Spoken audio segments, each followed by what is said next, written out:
Students, my self हर्षित मिश्रा और मैं लेके आया हूँ आपका अपना चैनल हर्षित एजुकेशन। तो स्टूडेंट्स, आज हम लोग क्लास 10th मैथ का पहला चैप्टर चालू करेंगे, ठीक है, जिसका नाम है रियल नंबर। और आज हम लोग बहुत ही अच्छी तरीके से इस चैप्टर को कवर करेंगे और समझेंगे कि इसमें किस तरीके के क्वेश्चन पूछे जाते हैं और हमको कैसे सॉल्व करना है, ठीक है। तो स्टूडेंट्स, आज का जो पहला टॉपिक है इस चैप्टर का, उसका नाम है यूक्लिड्स डिवीजन थ्योरम, ठीक है। यहाँ से ये चैप्टर नंबर 1 चालू होगा, ठीक है। इसमें पहला टॉपिक यही है। तो स्टूडेंट्स, इस पहले टॉपिक को हमको बहुत ही अच्छी तरीके से समझना है क्योंकि बहुत ही इंपॉर्टेंट टॉपिक है, ठीक है, और इसमें बहुत सारे क्वेश्चन पूछे जाते हैं। तो सबसे पहले तो हमें ये जानना पड़ेगा कि यूक्लिड्स डिवीजन थ्योरम होता क्या है, जैसा यहाँ लिखा हुआ है, ठीक है।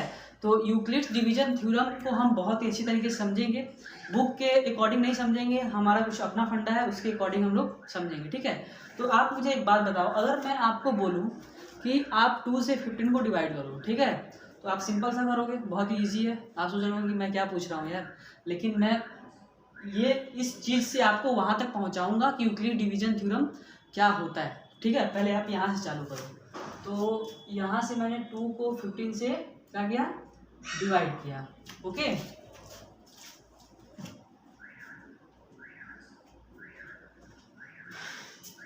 यहाँ पर हमने 2 से 15 को क्या किया, डिवाइड किया, ठीक है। तो अब 2 से 15 को आप डिवाइड करो, तो 2 से 15 को कैसे डिवाइड करोगे, 2 7 जा 14, 2 7 जा 14, कितना बचा इसमें से, 15 में से 14 जाएगा तो क्या बचेगा, 1 बचेगा, ठीक है। अब इसमें 2-3 चीज़ें हैं जो आपको ध्यान देना है और आपको पता भी होगा, पिछले क्लास में आप पढ़ चुके हो, छोटे छोटे क्लास में, ठीक है। ये जो होता है हमारा इधर वाला पार्ट, लेफ्ट वाला पार्ट जो होता है, इसको हम लोग बोलते हैं, क्या बोलते हैं, इसको हम लोग डिवाइजर बोलते हैं, ठीक है। इसको हम लोग क्या बोलते हैं, डिवाइजर बोलते हैं। और इस बीच वाले पार्ट को हम लोग बोलते हैं डिवाइडेंड या डिविडेंड, ठीक है। और ये जो राइट वाला पार्ट है इसको हम लोग क्या बोलते हैं, बोलो, कोशिएंट बोलते हैं। इसको क्या बोलते हैं, कोशिएंट बोलते हैं। और ये जो नीचे वाला पार्ट है इसको क्या बोलते हैं हम लोग, रिमाइंडर बोलते हैं। ये तो सबको पता होगा, ठीक है, ठीक है, ये सबको पता होगा, ठीक है। अब देखो, मैं एक यहाँ फॉर्मूला लिखूंगा, उसको आप समझना। वो फॉर्मूला क्या है, dividend equals to divisor into quotient plus remainder, ठीक है। ये फॉर्मूला फिर से आप ध्यान से सुनिए, क्या लिखा हूं, dividend equals to divisor into quotient plus remainder, ठीक है। डिवाइजर डिविडेंड क्या होता है आपको पता है, ये बीच वाला पार्ट, डिवाइजर आपको यहाँ दिख ही रहा है, ये लेफ्ट वाला पार्ट, कोशिएंट ये राइट वाला पार्ट, और प्लस रिमाइंडर ये नीचे लोअर वाला पार्ट, ठीक है। तो ये जो फॉर्मूला मैंने लिखा, इसी फॉर्मूले को हम लोग क्या बोलते हैं, यूक्लिड्स डिवीजन थ्योरम। क्या बोलते हैं इसको, यूक्लिड्स डिवीजन थ्योरम, इसी फॉर्मूले को बोलते हैं, ठीक है। बस ये फॉर्मूला आपको याद हो जाए, आपको यूक्लिड डिवीजन थ्योरम पता हो जाएगा, ठीक है। बस इतना आपको याद करना है। अब देखो, इसमें कुछ इसका डिनोशन होता है, क्या है, जैसे कि डिवाइडेंड, डिवाइडेंड को हम लोग किससे डिनोट करते हैं, डिवाइडेंड को हम लोग यहाँ ए से डिनोट करते हैं, ठीक है। उसके बाद यहाँ इक्वल्स टू है तो ये इक्वल्स टू लगा दो। देखो, डिवाइजर को हम लोग बी से डिनोट करते हैं, किससे, बी से, इनटू है तो इनटू लगाओ। और कोशिएंट को हम लोग किससे डिनोट करते हैं, क्यू से, कोशिएंट को हम लोग किससे डिनोट करते हैं, क्यू से। और प्लस रिमाइंडर को हम लोग किससे डिनोट करते हैं, आर से, रिमाइंडर को किससे डिनोट करेंगे, आर से। अब इसको आप मिलाओ तो क्या हो जाएगा, ये A equals to B into Q, दोनों का इंटू करो तो क्या आ जाएगा, बी क्यू प्लस आर। तो A equals to B Q plus R, ये भी क्या है, हमारा यूक्लिड्स डिवीजन थ्योरम है। या तो आप ये बोलो या तो आप ये बोलो, ठीक है, दोनों सही है, क्योंकि इसका मतलब भी यही है, क्योंकि डिवाइडेंड क्या होता है, डिवाइडेंड को ए से डिनोट करते हैं इस चैप्टर में, डिवाइजर को बी से, कोशिएंट को क्यू से, और रिमाइंडर को आर से। तो आप शॉर्ट फॉर्म में A equals to B Q plus R भी बोल सकते हो, या तो आप ये फॉर्मूला यूज कर सकते हो। यही क्या होता है, हमारा यूक्लिड्स डिवीजन थ्योरम होता है। एक और इम्पॉर्टेंट चीज है, ठीक है, आगे वो यूज होगा आगे के क्वेश्चन में।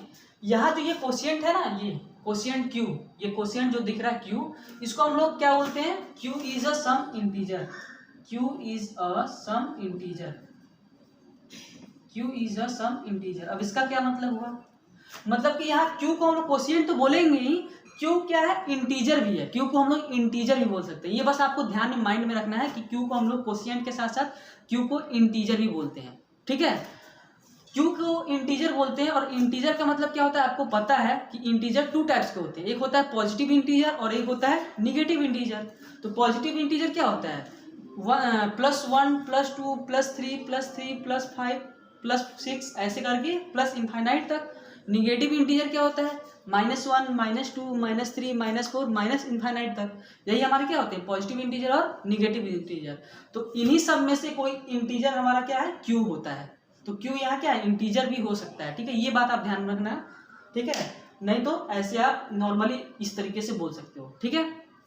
अब देखो, अब इसके ऊपर क्वेश्चन कैसे आता है, ठीक है। इसके ऊपर जो क्वेश्चन आता है उसमें आपको बोलेगा कि 2 पॉजिटिव इंटीजर देगा आपको, ठीक है। 2 पॉजिटिव नंबर बोलो या 2 पॉजिटिव इंटीजर बोलो, कोई 2 पॉजिटिव इंटीजर देगा।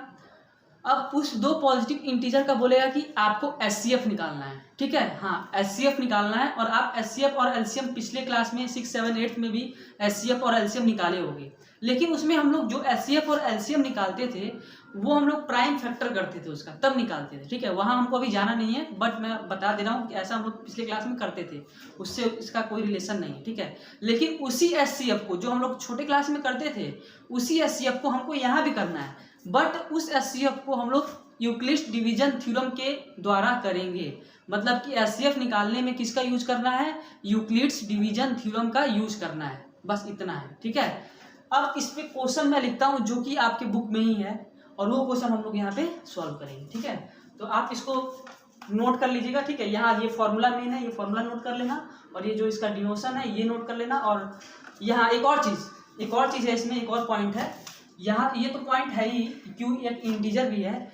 ये रिमाइंडर जो है, ये रिमाइंडर का यहाँ क्या यूज है, रिमाइंडर जो होता है, ध्यान से समझिएगा। यहाँ मैं लिख देता हूँ, वेयर आर जो होता है वो 0 से बड़ा होता है या उसके बराबर होता है, और डिवाइजर से छोटा होता है। आर का मतलब रिमाइंडर, और यहाँ बी क्या है कि बी डिवाइजर है। मैंने बोला था कि बी को, डिवाइजर को बी से डिनोट करते हैं, ठीक है। तो बी क्या है, यहाँ डिवाइजर है। मतलब कि रिमाइंडर जो होता है वो 0 से बड़ा होता है या 0 के बराबर होता है, और डिवाइजर से क्या होता है, छोटा होता है। ये बात ध्यान में रखना है, ठीक है। तो ये आप ये नोट कर लेना, ये फॉर्मूला। अगर आप समझने के लिए ये भी नोट कर सकते हो कि किसको हम लोग डिविडेंड बोलते हैं, किसको डिवाइजर बोलते हैं, किसको कोशिएंट बोलते हैं, किसको रिमाइंडर बोलते हैं। तो ये आप पूरा नोट कर सकते हो, ठीक है। अब मैं इरेज करता हूँ इसको। अब चलते हैं क्वेश्चन पे। अब देखिए पहला क्वेश्चन क्या है बुक का, वो देखिए। तो पहला क्वेश्चन है 135 एंड 225, ठीक है। 135 एंड 225, इन दोनों पॉजिटिव इंटीजर का मुझे क्या निकालना है, एचसीएफ निकालना है, ठीक है। इन्हीं दोनों का क्या निकालना है, एचसीएफ निकालना है। और किसका यूज करना है, यूक्लिड्स डिवीजन थ्योरम का यूज करना है, तो ठीक है। तो ये क्वेश्चन, ये एचसीएफ करने से पहले हमको देखना क्या है, इसमें ध्यान क्या देना है कि इसमें सबसे पहले ये देखना है कि दोनों इंटीजर में से कौन सा बड़ा है, कौन सा छोटा है। तो ये तो सिंपल है, 225 क्या है, बड़ा है, और 135 क्या है, छोटा है। तो क्या करते हैं, छोटे वाले से बड़े वाले को डिवाइड करते हैं, ठीक है। छोटे वाले से बड़े वाले को डिवाइड करते हैं। देखिए यहाँ पे कैसे डिवाइड करेंगे, 135 को डिवाइड करेंगे 225 से, ठीक है। 225 को 135 से क्या करेंगे, डिवाइड करेंगे। डिवाइड करना आपको आता है, देखिए 1 टाइम्स में यहाँ ले जाएंगे, 135 1 135, ओके। अब यहाँ आप क्या करो, माइनस करो। तो 5 में से 5 जाएगा 0, 2 में से 3 जाएगा नहीं, एक कैरी यहाँ ले लो तो 12 हो जाएगा, 12 में से 3 जाएगा तो 9, और यहाँ 1 बचा, 1 में से 1 जाएगा तो 0, ठीक है। अब इसमें आप ध्यान दो, इसको मैंने क्या बताया था, ये आपका क्या होता है, डिवाइजर होता है। ध्यान से रखिएगा, ध्यान से देखिएगा, ठीक है। डिवाइजर होता है। बीच वाला मैंने बताया था, बीच वाला क्या बताया था, डिवाइडेंड बताया था। और ये राइट वाला क्या बताया था, कोशिएंट बताया था, राइट वाला, ओके। राइट वाला क्या बताया था, कोशिएंट बताया था, ओके। और ये जो नीचे वाला है इसको क्या बताया था, रिमाइंडर बताया था, ओके, इतना तो याद है। अब फॉर्मूला क्या बताया था मैंने यूक्लिड डिवीजन थ्योरम का? फॉर्मूला मैंने बताया था dividend equals to divisor into quotient plus remainder. Okay, ये मैंने फॉर्मूला आपको बताया था। यही फॉर्मूला था किसका? यूक्लिड डिवीजन थ्योरम का। अब इसी फॉर्मूले पे हमको ये सारा वैल्यू पुट करना है। तो देखिए यहाँ डिवाइडेंड है, तो डिवाइडेंड इसमें क्या है, देखिए ये डिवाइडेंड है, बीच वाला पार्ट ये क्या है, डिवाइडेंड है। तो डिवाइडेंड की जगह रख देंगे 225 इक्वल्स टू है, तो इक्वल्स टू लगाया। यहाँ क्या है, डिवाइजर, तो इसमें क्या है, ये डिवाइजर है, ये डिवाइजर है 135, तो 135 लिख दिया। इनटू कोशिएंट, कोशिएंट यहाँ क्या है, देखिए कोशिएंट ये 1 है, 1 रख दिया, प्लस है तो प्लस लगाया। रिमाइंडर, रिमाइंडर क्या है यहाँ पे 90, ये रिमाइंडर है, ठीक है, तो रिमाइंडर क्या हो गया 90 हो गया, ठीक है। बस इस फॉर्मूले पे मैंने रख दिया। अब आपको हर स्टेप में क्या करना है, इसके बाद जितने भी स्टेप हैं उन सारे स्टेप में हमको क्या उठाना है, ये डिवाइजर और ये रिमाइंडर, और रिमाइंडर से डिवाइजर को डिवाइड करेंगे। हर स्टेप में ऐसे ही करेंगे, ठीक है। अभी मैं करूँगा प्रोसेस, आपको बेटर समझ में आएगा, ठीक है। तो यहाँ डिवाइजर क्या है 135 है और रिमाइंडर क्या है 90 है, और तब तक ऐसा करेंगे जब तक रिमाइंडर यहाँ 0 नहीं आ जाता, ठीक है। तो हम लोग यहाँ रिमाइंडर से डिवाइजर को डिवाइड करते हैं। तो रिमाइंडर क्या है 90 है, डिवाइजर क्या है 135 है, तो रिमाइंडर छोटा है, डिवाइजर क्या है बड़ा है, तो छोटे वाले से बड़े वाले को डिवाइड करेंगे। तो 90 से 135 को डिवाइड किया, ओके, तो डिवाइड करो, तो 90 1 जा 90, 1 टाइम्स में जाएगा, ओके। अब क्या करो, माइनस करो, तो 5 में से 0 जाएगा तो 5 बचेगा, 13 में से 9 जाएगा तो 4 बचेगा, ठीक है। तो यहाँ आपको क्या मिला, देखिए ये डिवाइजर है, ये क्या है आपका डिवाइजर है, ये आपका बीच वाला क्या है डिविडेंड है, और ये क्या है आपका कोशिएंट है, और ये क्या है आपका रिमाइंडर है। ये आपको बस याद रखना है। तो सिंपल सा इसी फॉर्मूले पे फिर से रख दो, इसी वाले फॉर्मूले पे रखना है। तो डिविडेंड क्या है, ये बीच वाला है 135, तो डिविडेंड की जगह मैंने क्या रख दिया 135 रख दिया, इक्वल्स टू लगा दिया। डिवाइजर क्या है, डिवाइजर हमारा ये लेफ्ट वाला होता है, तो डिवाइजर की जगह क्या है 90 है, इनटू कोशिएंट है, तो कोशिएंट यहाँ क्या आ गया, फिर से 1 आ गया, तो 1 रख दिया, प्लस रिमाइंडर है, तो रिमाइंडर क्या होगा 45 होगा, ओके। अब फिर से ये आ गया, फिर इस स्टेप में क्या करेंगे, इस लाइन में क्या करेंगे, फिर से हम यहाँ डिवाइजर ये है और रिमाइंडर क्या है ये है, तो फिर से हम डिवाइजर उठाएंगे और क्या उठाएंगे रिमाइंडर उठाएंगे, और रिमाइंडर को डिवाइजर से डिवाइड कर देंगे। फिर यही करेंगे, ठीक है, हर प्रोसेस में ऐसे ही करेंगे जब तक कि यहाँ रिमाइंडर, ये रिमाइंडर जब तक कि 0 ना आए, ठीक है। तो यहाँ डिवाइजर और ये रिमाइंडर उठाओ और रिमाइंडर से डिवाइजर को डिवाइड करो। रिमाइंडर से मैंने डिवाइजर को क्या कर दिया, डिवाइड कर दिया, तो 45 2 जा 90, ये पूरा पूरा गया, तो 90 माइनस 90 क्या होगा 0, ठीक है। अब यहाँ मुझे क्या देखने को मिल रहा है कि ये जो हमारा डिवाइजर ये 45 है, डिविडेंड क्या है 90 है, और कोशिएंट क्या है 2 है, और रिमाइंडर क्या है 0 है, ठीक है। तो इसी फॉर्मूले पर रखो, इसी वाले पे डिविडेंड की जगह क्या रखेंगे 90, तो 90 रख दिया, इक्वल्स टू डिवाइजर की जगह, ये डिवाइजर है ना, इसकी जगह 45 इंटू कोशिएंट, कोशिएंट की जगह क्या रहेगा 2 रहेगा, और प्लस रिमाइंडर, रिमाइंडर की जगह क्या रहेगा 0। तो मैंने क्या बोला था, ये प्रोसेस तब तक करेंगे जब तक कि रिमाइंडर 0 नहीं आ जाता।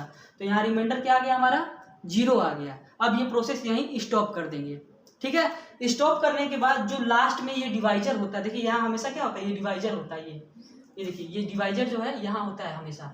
एक यहाँ पे डिवाइजर क्या मिला था हम लोग को 135 मिला था, यहाँ पे डिवाइजर हम लोग को 90 मिला, और यहाँ पे डिवाइजर क्या मिला 45 मिला।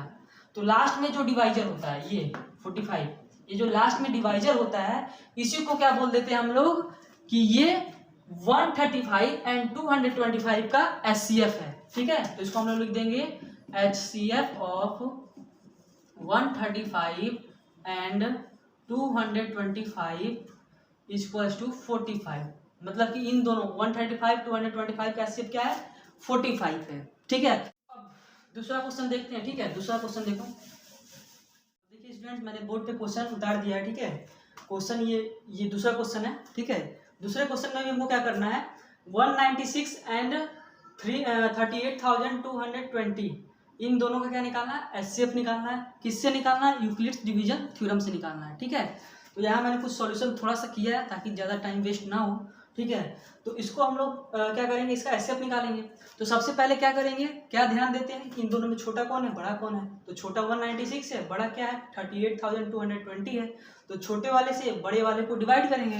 तो यहाँ हमने क्या किया, छोटे वाले को बड़े वाले से डिवाइड किया। ठीक है, तो जब हमने इसको डिवाइड किया, देखिए 196 पहले 1 बार में गया। ठीक है, तो 196 आया। अब इसमें से जब हमने माइनस किया 382 में से 196, सबसे पहले देखिए फिर से एक बार ध्यान दीजिएगा, थोड़ा सा कैलकुलेशन है। मैंने क्या किया, पहले 382 को पकड़ा, ये पहले 3 डिजिट को पकड़ा। ठीक है, तो 382। अब मैंने देखा कि 196 का टेबल कितनी बार पढ़े कि 382 आ जाए या इससे कम आए। तो 2 बार में इससे ज़्यादा आ रहा था, इसलिए मैंने यहाँ एक बार में ले लिया। तो 196 आया। अब 382 में से 196 हमने क्या कर दिया, माइनस किया। तो जब माइनस किया तो 186 बचा। कैसे, देखिए यहाँ से कैरी लिया, यहाँ 12 हो गया, 12 में से 6 जाएगा तो 6 बचेगा। 7 में से 9 जाएगा नहीं, कैरी ले लिया तो 17 में से 9 जाएगा तो 8 बचेगा। और यहाँ 2 बचा क्योंकि कैरी दे दिया था, तो 2 में से 1 जाएगा तो 1 बचेगा। तो 186 बचा। अब ये 2 यहाँ एज इट इज उतार दिया नीचे इसके। ठीक है, अब कितना हो गया, 1862 हो गया। तो 196 का टेबल जब 9 बार पढ़ा तो आ गया हमारा 1764। 10 बार में ज़्यादा रहा था इसलिए मैंने 9 बार में ले गया। ठीक है, अब 1862 में से 1764 माइनस किया तो यहाँ मेरा क्या बचा, देखिए ये 2 में से 4 जाएगा नहीं, एक कैरी ले लो, 4 में से 12 कैरी यहाँ लोगे, सॉरी कैरी यहाँ लोगे, 12 में से 4 जाएगा तो 8 बचेगा। यहाँ क्या बचा, 5 बचा, तो 5 में से 6 जाएगा नहीं, तो एक कैरी ले लो तो 15 में से 6 जाएगा तो 9 बचेगा। ठीक है, और यहाँ से कैरी ले लिया तो यहाँ क्या बचा, 7 बचा, तो 7 में से 7 जाएगा तो 0, 1 में से 1 जाएगा तो 0, यहाँ 98 बच गया हमारा। और ये लास्ट वाला 0 एज इट इज यहाँ उतार देगा, कितना आ गया 980 आ गया। ठीक है, अब 196 का टेबल 5 बार पढ़ा तो 980 पूरा आ गया। अब ये पूरा क्या हो गया, 0 हो गया। ठीक है, तो यहाँ हमने देखा कि पहले ही स्टेप में हमारा रिमाइंडर क्या आ जा रहा है, 0 आ जा रहा है। तो पहले आप ध्यान दो कि इसमें डिवाइजर क्या है, ये है, डिविडेंड क्या है, ये बीच वाला है 38,220, ये डिवाइडेंड है। और कोशिएंट क्या है हमारा 195, ये कोशिएंट है। और रिमाइंडर क्या है हमारा, रिमाइंडर हमारा 0 आ गया है। ठीक है, तो इसी को उठा के हम यहाँ रखते हैं। तो डिविडेंड की जगह क्या रखाएगा, 38,220, 38,220 इक्वल्स टू डिवाइजर क्या है हमारा 96 है, इंटू कोशिएंट क्या है हमारा, कोशिएंट देखो, कोशिएंट हमारा 195 है। ओके, कोशिएंट हमारा 195 हो गया, प्लस रिमाइंडर क्या है हमारा, रिमाइंडर यहाँ 0 आ गया। तो मैंने बोला था ये प्रोसेस तब तक करना है जब तक कि रिमाइंडर 0 नहीं आ जाता। तो पहले स्टेप में रिमाइंडर क्या आ गया, 0 आ गया। तो मैंने बोला था कि जब रिमाइंडर 0 आ जाए और उस टाइम जो डिवाइजर होता है वही डिवाइजर क्या होता है हमारा, एचसीएफ होता है। ठीक है, तो यहाँ डिवाइजर क्या है 196 है, तो यहाँ हम लिख सकते हैं कि HCF of 196 and 38,220 equals to क्या हो जाएगा 196। मतलब कि 196 और 38,220 का एचसीएफ जो है वो कितना आ गया 196 आ गया। अगर आप बाई चांस मान लो यहाँ 0 नहीं आता, रिमाइंडर 0 नहीं आता, तो हम क्या करते, फिर से दूसरा स्टेप लेते। दूसरे स्टेप में क्या करते, ये डिवाइजर उठाते और यहाँ कोई रिमाइंडर आता तो रिमाइंडर उठाते और रिमाइंडर को डिवाइजर से क्या करते, डिवाइड करते। और फिर उसमें देखते कि डिवाइडेंड कौन है, डिवाइजर कौन है, कोशिएंट कौन है और रिमाइंडर कौन है, और फिर से इसी फॉर्मूले पर रखते। ठीक है, तो अगर यहाँ रिमाइंडर 0 नहीं आता तब ऐसा करते, लेकिन यहाँ रिमाइंडर 0 आ गया है और यहाँ जहाँ पे रिमाइंडर 0 है वहाँ पे डिवाइजर क्या है 196 है, तो यही डिवाइजर क्या हो जाएगा हमारा एचसीएफ हो जाएगा। ठीक है, तो आज हमने 2 क्वेश्चन किया, 2-3 क्वेश्चन और होंगे इसी चैप्टर में। ठीक है, आज हमने इसी एक्सरसाइज का 2 क्वेश्चन उठाए और इसको सॉल्व कराया। ठीक है, तो मुझे उम्मीद है कि आपको यूक्लिड्स डिवीजन थ्योरम बहुत ही अच्छी तरीके से समझ में आया होगा। ठीक है, बस आपको क्या करना है, उसके ऊपर क्वेश्चन प्रैक्टिस करना है। जितना आप क्वेश्चन प्रैक्टिस करोगे उतना आपका डाउट क्लियर होगा। ठीक है, तो मैं जितना भी क्वेश्चन है वो सारा क्वेश्चन कराऊंगा, बट आप भी अपने से क्वेश्चन लगाओगे तो आपका माइंड ज़्यादा खुलेगा, उसको सोचोगे आप उसके बारे में कि मुझे क्या करना चाहिए क्या नहीं करना चाहिए। उसके बाद जब आप मेरा वीडियो देखोगे तो आपको ज़्यादा समझ में आएगा। इसीलिए पहले आप खुद करो, उसके बाद मेरा देखो। यहाँ मैंने आपको आइडिया बता दिया कि कैसे क्वेश्चन सॉल्व करना है। अब आपका काम है कि आप बुक उठाओ और उसमें का क्वेश्चन सॉल्व करो। नहीं तो मैं तो पूरा क्वेश्चन ही सॉल्व कराता हूँ, मेरा तो कोई बात ही नहीं है, ठीक है। मैं बुक का सारा क्वेश्चन सॉल्व कराता हूँ, उसमें कोई प्रॉब्लम नहीं है, बट आप खुद से करने की कोशिश किया करो। ओके स्टूडेंट, तो आज के लिए बस इतना ही। Thank you so much.